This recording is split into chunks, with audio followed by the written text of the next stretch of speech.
Psalm 9. Ein Meisterstück über den Tod aus, ein Gesang vom David. Dir will ich danken von ganzem Herzen. Alle deine Wunder will ich erzählen. An dir mich freuen, juchzen und singen. Es geht nichts über dich. Auf einmal sind's umgekehrt, statt auf mich los. Vor dir sind's gestürzt und nimmer da. Du hast es selber an die Hand genommen, mein Recht, und selber ausgeführt, wahrhaftiger Richter. Dein Urteil ist gefallen. Jetzt ist es vorbei mit ihrem Hochmut. Und Namen sind gestrichen für immer und ewig. Nur stumme Trümmer haben sie hinterlassen. Zu ihrem Gedenken ist auch nichts mehr geblieben. Er aber bleibt für immer und ewig. Sein Thron bleibt fest. Daran kann man nicht rütteln. Von ihm aus geht's Gericht. Er richtet schon Recht über die Völker, mit reiner Wort.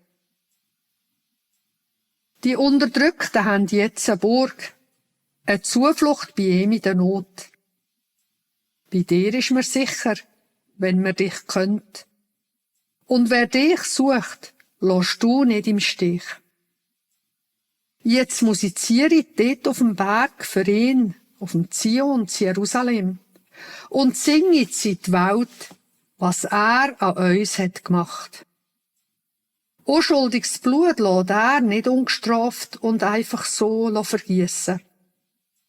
Und niemand schreit unter Folter vergeben zu ihm. Er gehört ihn schon und kann ihn nicht mehr vergessen. O du und ich, o schau mich auch an, mir geht's so traurig und elend. Sie bringen mich noch an den Rand vom Tod, die mich plagen. Komm, hol mich draus raus.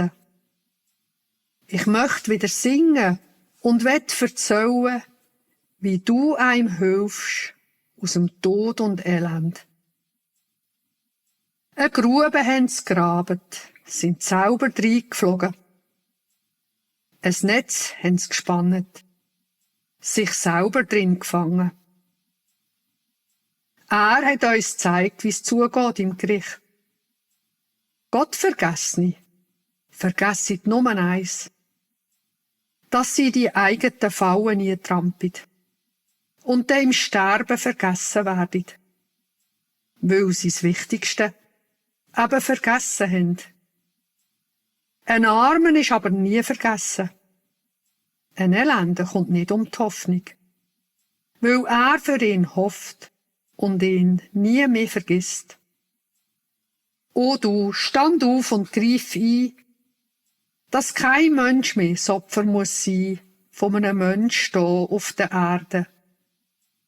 Ruf die Welt vor dein Gericht und jag den grossen Erschrecken ein, dass sie endlich begreifen, auch sie sind ganz klein und nur Menschen.